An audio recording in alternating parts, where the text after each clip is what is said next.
Oley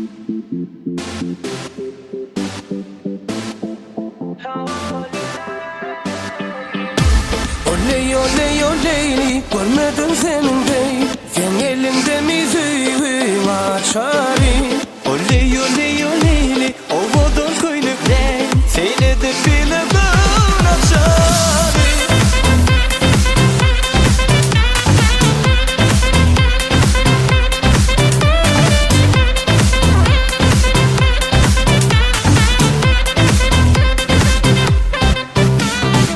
Görmesem hiç amamı, sensiz asla bulamam. Yakacağızın yürekte, başka kızı duyamam. Aylaya benim başım, lelişim gülüşüm. Beni kayga koymasın, lelem senin buluşun. Oley oley oley, görmedim senin değil. Sen elinde müziğim açari. Oley oley oley, ovadın köynükle seyredip bile ben açari.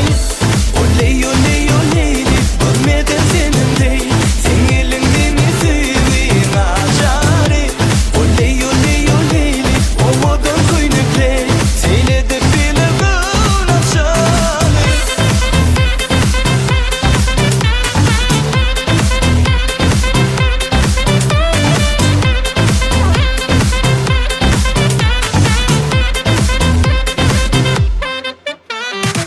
Sana bağladım duyğum, sen benim yekesiyim. Geray sene naz etme, döneyim sana leyli. Gene basın yanma, yüzün soğuk aynama. Sen benim kıvalarsın, gel yanıma yaylanma. Oley oley oley, görmedim senin değil. Sen elinde müziğin açari. Oley oley oley, ovadın köynükle seyredip bile ben açari. Oley oley oley, görmedim senin değil. Sen elinde müziğin açari. Oley oley oley, ovadın köynükle seyredip bile ben açari.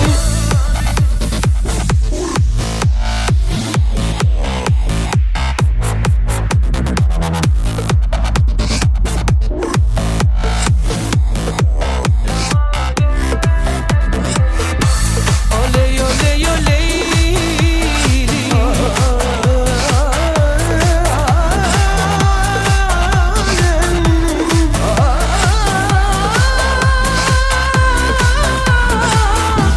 Oley oley oley, sen elimde müziğim açari.